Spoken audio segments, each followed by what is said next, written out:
Social. No, I'm not saying all Germans. Of course not all Germans, right? Germans, some Germans, and the majority, they were in the majority because Hitler won. Hitler won the elections. Hitler was chosen. Initially he did, yes, that's true. Okay, wait. Hitler, an evil man who came, this is how it works. Donald Trump. It rings a bell, right? It rings a bell. It's not very far. Okay. Well, we don't know what's going to happen in the future. We don't know what's going to happen in the future. When Hitler came to power in 1933, he looked like the guy who's going to lift Germany out of oblivion it was sent into by the First World War. Trump will not ban his political views. Okay. He will not be able to circumvent. Well, no. You can trust me. You won't do a good job defending Trump. You won't. You will stand here and condemn him in a minute if I start to give details what he has said and what he means by what he has said. Leave Trump aside. Currently, there's no comparison between Hitler and Trump. I agree. Currently, right. Potentially, what happens in the future, we don't know. Right. Okay.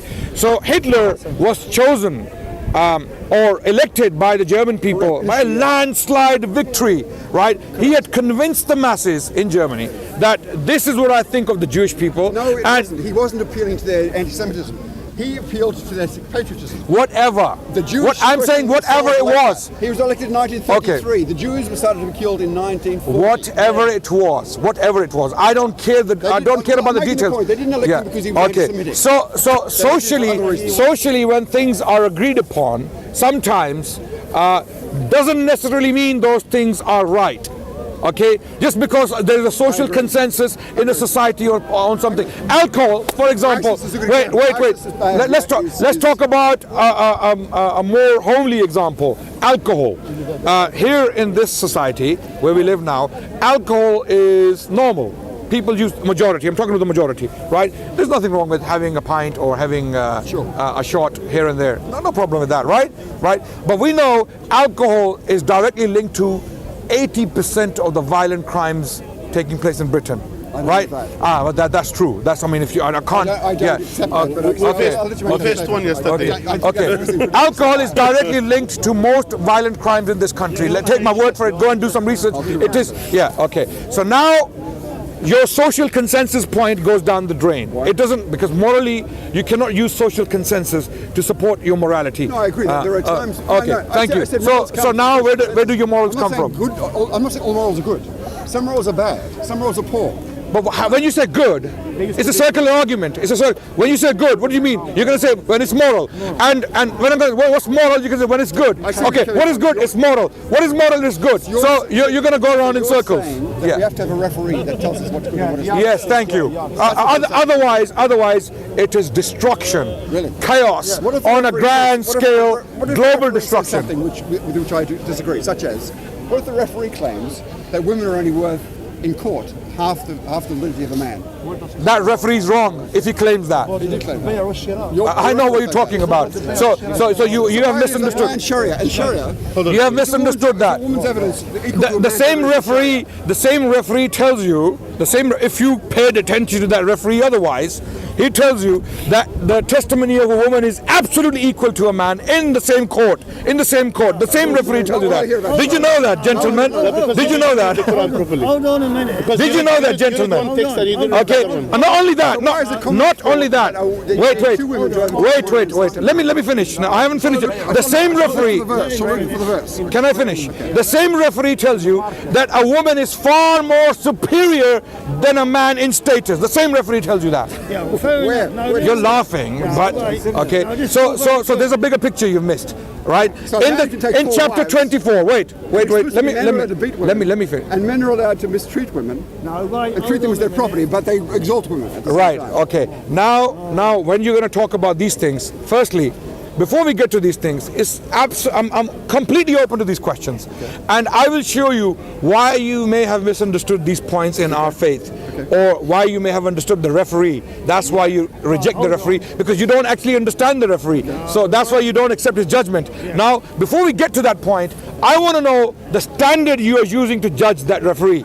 Where does that standard come from, and why is that standard worthy of our attention? Why shall we now follow that standard which you have come up with? I see no evidence whatsoever of the Sorry? I see no evidence whatsoever of the referee even existing.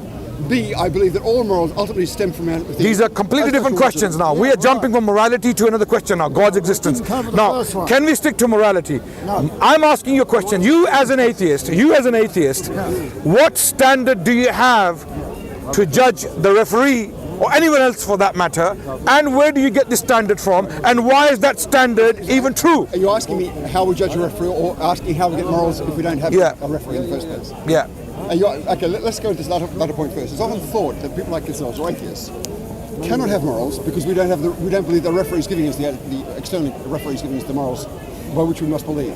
No, but why are we jumping the gun? Why are we going to the referee for? I'm talking about your standard. Yes. You believe in certain things. You believe you believe referee is wrong. The referee is wrong.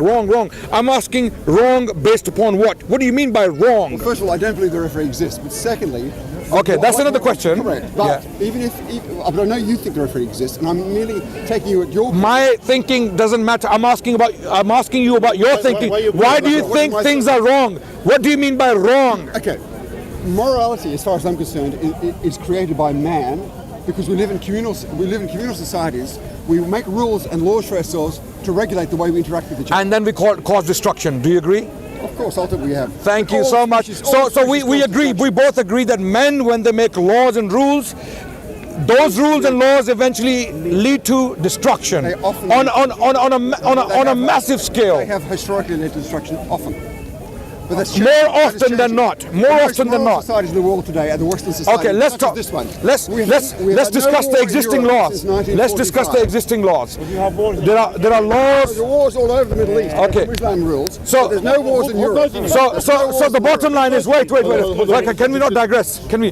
The bottom line is you have no set definition of wrong. You, as an atheist, have no set definition of wrong. The word wrong. Hence, you cannot use. I disagree. I do have a definition of wrong. Okay. So what standard do you use to reach that understanding of wrong? Communal standard that we create as a society. I've already shown you that communal standard has failed us again and again. So it cannot be used for our well-being.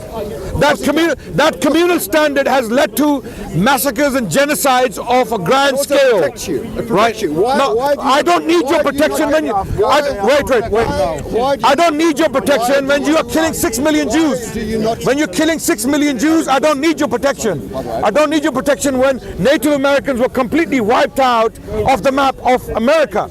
Okay, I don't need that protection when 11 million. My point is, you don't get robbed when you come up here to speak. You don't get attacked. You don't get killed when you walk along the street. You don't get robbed every day because we have laws. The laws punish those people that would otherwise do that to you. I agree. You're protected by the very rules. And these laws are very religious in nature. I believe. Okay, did you know in the 10th century Baghdad, in the Islam, I don't know. Okay. By the way, this is not my doing. I didn't plan this. Yeah, this is just a random discussion. We started talking, so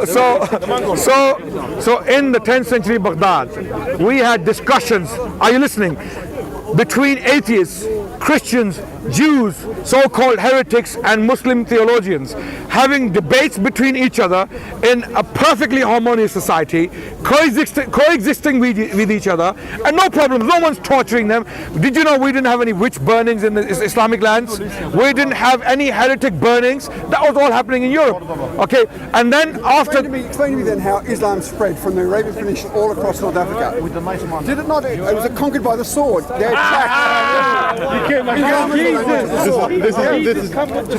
That's a good. When you say Islam, okay, no, that's a good question. Guys, that's a good question. We have a discussion. That's a good question. We have a discussion. That's a good question. How did Islam spread from an Arabian settlement called Mecca to places like China and southern France? How did that happen? Okay, when you ask me how did it spread, Islam had at least two kinds of spreads. One was territorial, right, and one was religious. How did Islam spread as a religion is a separate question to how did Islam or Muslim empire spread. The distinction between the two. Now, there is a distinction. What is the distinction? Distinction is that Muslims took the land by force, no doubt. I'm telling you categorically. I'm not one of those people who's going to run and hide and be apologetic about our history by force. The Muslims early Muslims fought the Byzantines and the Persians and the Chinese in some cases and the North Africans and Spanish King Roderick, because they believed that these empires and kingdoms are absolutely oppressive. And why was the spread made so fast? What happened? How did it happen so rapidly? Some historians. the Well, let Arabs me were very finish. warriors. No. The Arabs didn't have any nuclear weapons or tanks nor did they or Scud missiles or drone. Okay. days the Arabs are So hopeless. the In Arabs. those days they were very strong. Wait. No, they were not. Have you? I mean, again, this is an area where I have thoroughly studied the spread of Islam, the early Islamic expansion or the early Islamic conquest. There are people like Carol Hillenbrand who has written on this extensively. She stated that the Arabs had no special weapons to conquer the Byzantines and the Persians simultaneously, the largest standing armies on the planet. The Arabs had no special weapons. One of the reasons historians forward for this rapid expansion of the Arabian Empire is that these empires were very oppressive, and the masses, the people on the land, the peasants, supported the expansion. They came out to help the Arabs. They welcomed them as liberators. This happened in Syria, this happened in Egypt, this happened in Persia, this happened in North Africa, this happened in Spain. When Tariq bin Ziyad landed on Spanish territory, the Jewish people came forward to welcome them as liberators. So this is how the expansion was facilitated. This is the Jews have changed their opinion of Islam since. since when? Wait. That's a very good question. Since when? Since the conquest of Spain. You said they. No, sir. For over 1,000 years. This is where I love the park, because here we get some education, right? A lot of people come with misconceptions in their minds, and then they get some education, and in return I get education. I get taught by many people here. I come with misconceptions and I'm corrected so many times. This is why I love the park. Jewish people for over 1,000 years, listen to me carefully, 90% of the Jewish population of the world lived under the protection of Islam for over 1,000 years. Who says so? A Jewish historian called Bernard Lewis in his book The Jews of Islam. I'm not saying this. The Jewish golden age was in Spain, in Al-Andalus, what they call the ornament of the world, okay, where the Jewish people were writing in the Arabic language, in the Hebrew alphabets, the characters, the alphabets were Hebrew, but they were writing in the Arabic language. Like Maimonides, he wrote in the Arabic language, a guide for the perplexed. He wrote this book. So major Jewish scholars and academies, the oldest academy, Jewish academy in the world, where it was in Baghdad, in Iraq, Babylonia. The Jews existed in Iraq for as late as 1940s. After the creation of Israel, the relationship went sour. Things went sour. People, Muslims, because of Palestine, they started to have, and then the Jewish people, some Zionists hijacked the Jewish religion for their cause. So these are political issues. Historically, Anti-Semitism was only a modern phenomenon. It didn't exist. Anti-Semitism is a European phenomenon. It's a Western phenomenon.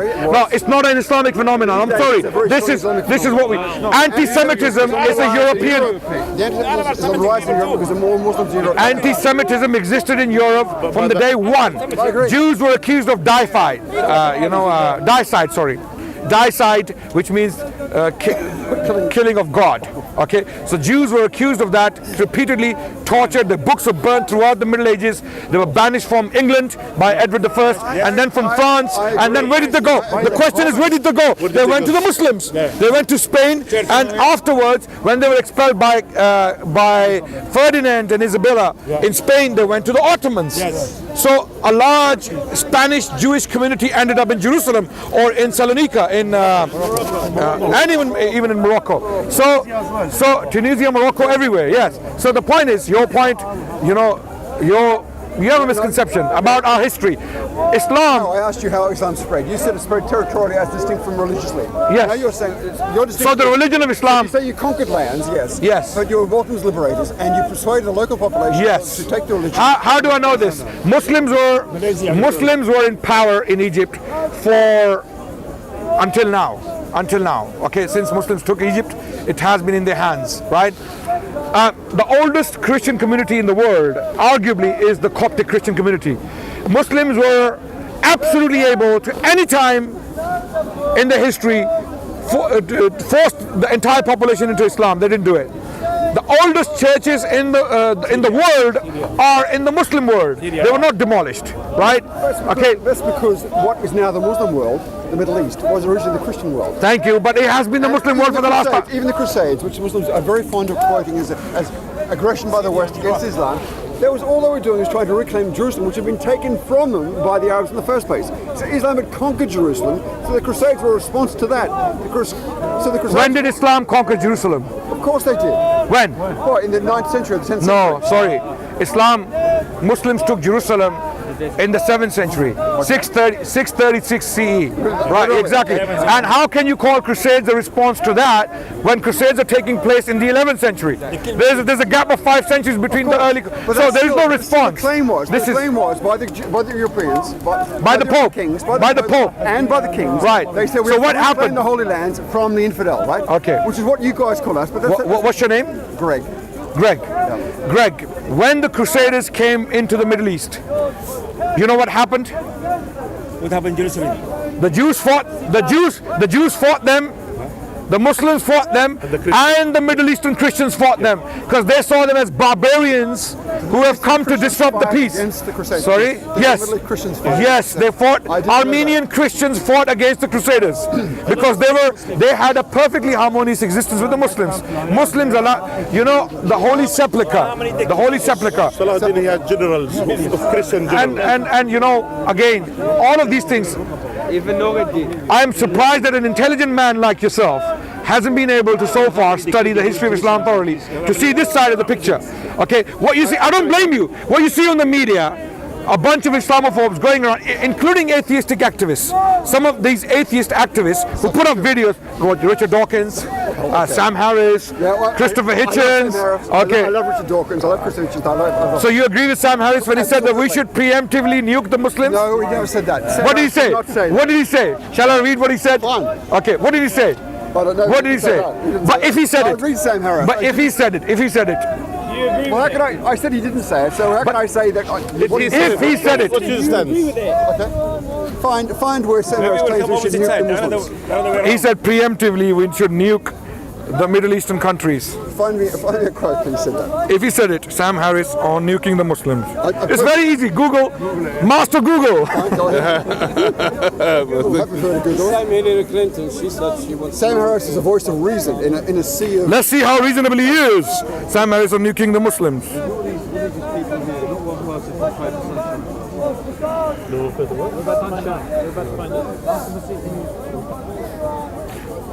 We should profile Muslims or anyone who looks like he or she could conceivably be a Muslim. Okay, wait, son. It doesn't spend it. Wait. It's there. Sam Harris, the new atheist and anti-Muslim animus, Glenn Greenwood.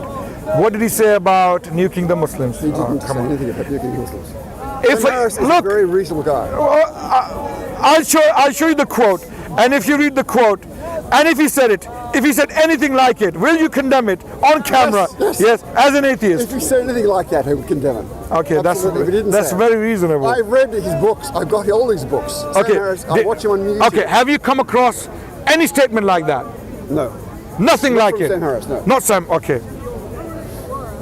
The quote. 1 second. Anyway, we can move on because I don't. No, we're not moving on. There's a video.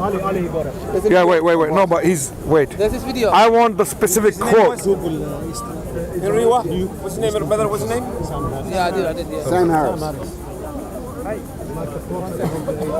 He's a neuroscientist that writes about religion. He wrote God is. He wrote. Kill us all, is he? He wrote The End of Faith.